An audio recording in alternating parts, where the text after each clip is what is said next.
ഭക്തി ഉണ്ടായി. ഇന്ന് ഏതിൽ നിന്നാണ് ഭക്തി? ഭയപ്പെടുത്തി ഭക്തി ഉണ്ടാക്കാൻ സാധ്യമല്ല, അതിന്റെ ആവശ്യവുമില്ല. ഇത് ജ്ഞാനത്തിൽ നിന്ന് ഭക്തി ഉണ്ടാകണം, അറിവിൽ നിന്ന് ഭക്തി ഉണ്ടാകണം. ആ ഭക്തിയാണ് ശ്രേഷ്ഠതമമായിട്ടുള്ള ഭക്തി. അന്ധമായ ഭക്തിക്ക് പ്രസക്തി ഇല്ല. അപ്പൊ അങ്ങനെ വരുന്ന സമയത്ത് മറ്റു ജീവജാലങ്ങളിൽ നിന്ന് തുലോ വിഭിന്നരാണ് മനുഷ്യർ. ഒരുപാട് കാര്യങ്ങളുണ്ട്. ഈ മനുഷ്യർക്ക് മാത്രമുള്ള ഒരു സംവിധാനം ഏർപ്പെടുത്തിയതാണ് ഈ പൂജ. അപ്പോ എന്തിനു വേണ്ടിയാണ് പൂജ എന്ന് ചോദിച്ചാൽ, ശക്തിയെ നിലനിർത്തുവാൻ വേണ്ടിയാണ് പൂജ ചെയ്യുന്നത്. ഒരു തരത്തിൽ ഫിസിക്സ് ആണ് യഥാർത്ഥത്തിലുള്ള പൂജ എന്ന് പറയുന്നത്. ഇനി പൂജ എന്ന് പറഞ്ഞാൽ എന്താണ് പൂജ? അതൊക്കെ പറയാൻ പറ്റും. എന്താണ് പൂജ? എത്രയോ കാലമായി ചെയ്യുന്നത്. ചിലപ്പോൾ പൂജ ചെയ്യുന്ന ആളോട് ചോദിച്ചാലും എന്താണ് പൂജ എന്നുള്ളതിന്റെ ഉത്തരം കിട്ടണം എന്നില്ല. നമ്മുടെ ലക്ഷ്യം എന്താണ്? മനുഷ്യന്റെ ആത്യന്തികമായ ലക്ഷ്യം, മനുഷ്യ ജീവിതത്തിന്റെ ആത്യന്തികമായ ലക്ഷ്യം എന്താണ്? എന്താ ലക്ഷ്യം? ആത്യന്തിക ലക്ഷ്യം മോക്ഷപ്രാപ്തിയാണ്. മോക്ഷം എന്ന് പറഞ്ഞാൽ തെറ്റിദ്ധരിക്കൊന്നും വേണ്ട, മരണാനന്തരം കിട്ടുന്നതൊന്നുമല്ല മോക്ഷം. ജീവിച്ചിരിക്കെ തന്നെ അനുഭവിക്കുന്ന സുഖദുഃഖങ്ങളെയൊക്കെയാണ് മോക്ഷം എന്നൊക്കെ പറയുന്നത്. അപ്പോ മനുഷ്യ ജീവിതത്തിന്റെ ആത്യന്തികമായ ലക്ഷ്യം എവിടെ നിന്നാണോ നമ്മൾ വന്നിട്ടുള്ളത് അവിടെ തന്നെ തിരിച്ചെത്തുക. ഇത് പ്രകൃതിയുടെ ഒരു നിയതിയും കൂടിയാണ്. സർക്യൂട്ട് പൂർത്തിയാക്കുക. വൈദ്യുതിയൊക്കെ പോലെയാണ്. Positive pole, negative pole, circuit പൂർത്തിയാക്കിക്കൊണ്ടേയിരിക്കുന്നു. പ്രപഞ്ചം അങ്ങനെ തന്നെ എന്നും സർക്യൂട്ട് ചുറ്റിക്കൊണ്ടേയിരിക്കുക. അപ്പോഴേ നമ്മുടെ ഇതിനെ കുറിച്ച് ചിന്തിക്കുന്ന സമയത്ത് എവിടെ നിന്നാ വന്നത്?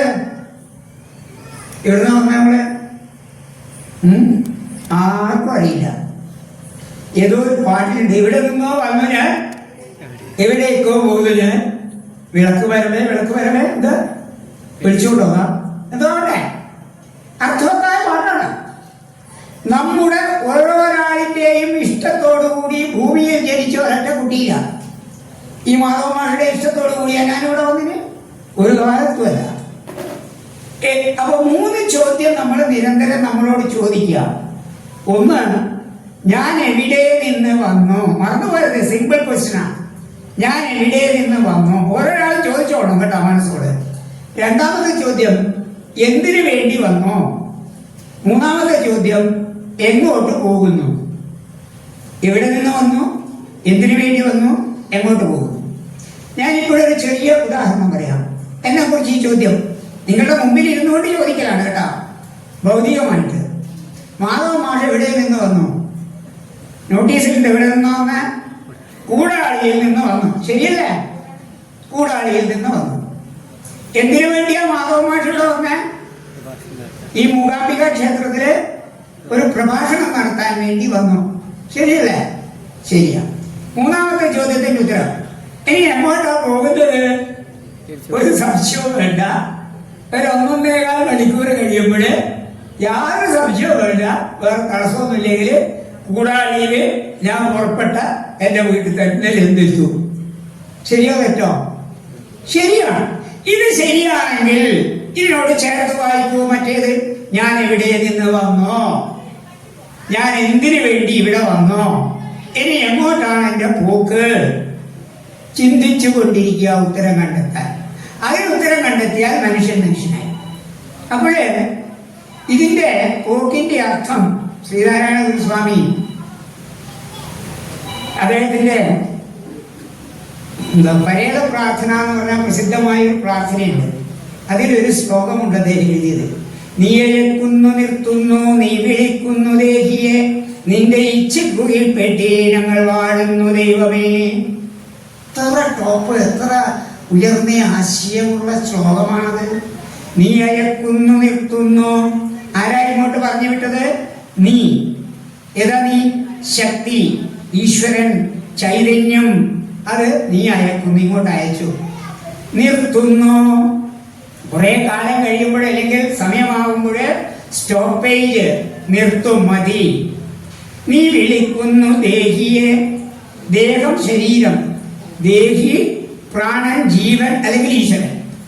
അപ്പോൾ തിരിച്ചു വിളിക്കും. അതിനൊരു കൈക്കൂലി റെക്കമെൻഡും ഒന്നുമില്ല. ആ സമയത്ത് പ്രാണൻ പോകുന്നു. നിന്റെ ഇച്ഛയ്ക്കു കീഴ്പറ്റി ഞങ്ങൾ വാഴുന്ന ദൈവമേ. അപ്പോൾ അവിടുത്തെ ഇച്ഛ അനുസരിച്ചാണ് നമ്മുടെ ജീവിതം. ഒരു റിമോട്ട് കൺട്രോളിലാണ് നമ്മൾ പ്രവർത്തിക്കുന്നത് എന്നർത്ഥം. ആ റിമോട്ട് ആരുടെയോ കയ്യിലാണ് ഉള്ളത്. ഇത് മനസ്സിലാക്കുക. അപ്പോൾ ജീവിതത്തിന്റെ ആത്യന്തികമായിട്ടുള്ള ലക്ഷ്യം എന്താണെന്ന് ചോദിച്ചാൽ വന്നതിൽ വിലയം പ്രാപിക്കുക. എവിടെ നിന്ന് ഉത്ഭവിച്ചോ അവിടെ വിലയം പ്രാപിക്കുക. ഇതാണ് മനുഷ്യ ജീവിതത്തിന്റെ ആത്യന്തികമായ ലക്ഷ്യം. അതിൻ്റെ ഇടയിൽ ഒരു 4 പുരുഷാർത്ഥങ്ങൾ നമുക്ക് അനുഭവിക്കേണ്ടി വരും. ധർമ്മം, അർത്ഥം, കാമം, മോക്ഷം. ഇതെല്ലാം വേണം. എല്ലാം ഏതിൽ അടിസ്ഥാനപ്പെടുത്തിയായിരിക്കണം ജീവിക്കേണ്ടത്? ധർമ്മം.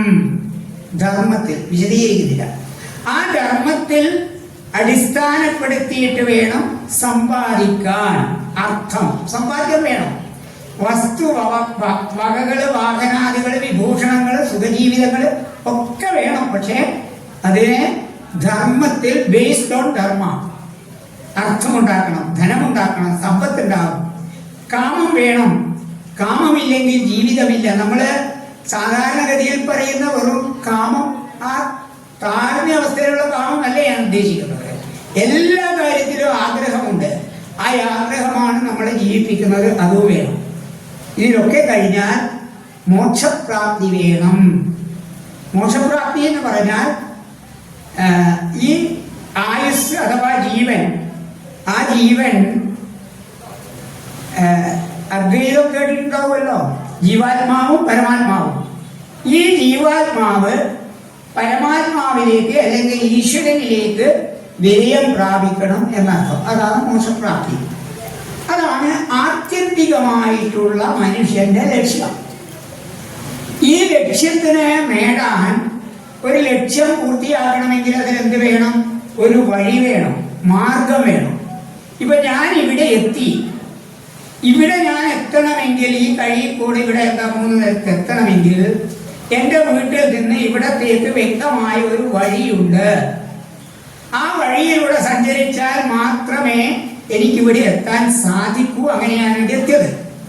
അങ്ങനെയാണെങ്കിൽ നമ്മുടെ ആത്മാവ് പരമാത്മാവുമായിട്ട് വിലയം പ്രാപിക്കണമെങ്കിൽ അതിനും അനേകം വഴികളുണ്ട്. എന്തൊക്കെയാണ് ആ വഴികള്? രാജയോഗം, കർമ്മയോഗം, ഭക്തിയോഗം, ജ്ഞാനയോഗം, ഇങ്ങനെ ഇഷ്ടംമാതിരി വഴിയുണ്ട്. ആ വഴികള് അസംഖ്യമാണ്. ഏതുപോലെ എന്ന് ചോദിച്ചാൽ ഒരു വൃത്തത്തിൽ, ഒരു സർക്കിളിൽ എത്ര ആരംസ് ഉണ്ട്, റേഡിയസ് ഉണ്ട്? എന്താ ഉത്തരം? ഒരു വൃത്തത്തിൽ എത്രയാ ആരംസ്, റേഡിയസ്? നമ്പർലെസ് ആണ്. എണ്ണമില്ല. പക്ഷേ എണ്ണമില്ലെങ്കിലും ഈ ആരങ്ങളൊക്കെ തന്നെ എവിടെ നിന്നാണ് പുറപ്പെടുന്നത്? വൃത്തത്തിന്റെ കേന്ദ്രത്തിൽ നിന്ന് പുറപ്പെടുന്നു വൃത്തപരിധിയിലേക്ക്. എന്നിട്ടോ ആ വൃത്തപരിധിയിൽ നിന്ന് കേന്ദ്രത്തിലേക്ക് തന്നെ വിലയം പ്രാപിക്കുന്നു. ഇതാണ് സർക്കിൾ.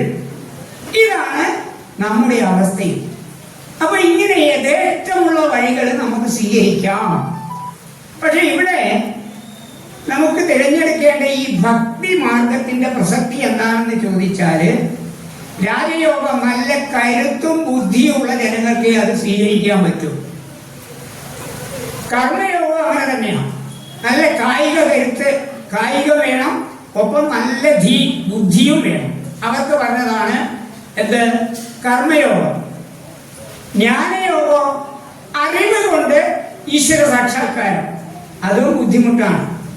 പക്ഷേ എല്ലാവർക്കും അനായാസേന തിരഞ്ഞെടുക്കാൻ പറ്റുന്ന ലളിതമായിട്ടുള്ള ഒരു വഴിയാണ്, മോക്ഷപ്രാപ്തിക്കുള്ള ഒരു വഴിയാണ് ഏത്? ഭക്തി മാർഗം. അതെല്ലാവർക്കും സ്വീകാര്യമാണ്. അതാണ് ഇതിന്റെ പ്രാധാന്യം. അങ്ങനെ മോക്ഷപ്രാപ്തിക്ക് വേണ്ടി നമ്മൾ സാധാരണക്കാരായിട്ടുള്ള നാം സ്വീകരിക്കേണ്ട വഴികളിൽ ഒന്നാണ് ഭക്തിമാർഗം. ആ ഭക്തിമാർഗത്തിന്റെ അനേകം ശാഖകളിലെ കൈവഴികളിൽ ഒരു കൈവഴിയാണ് പൂജ.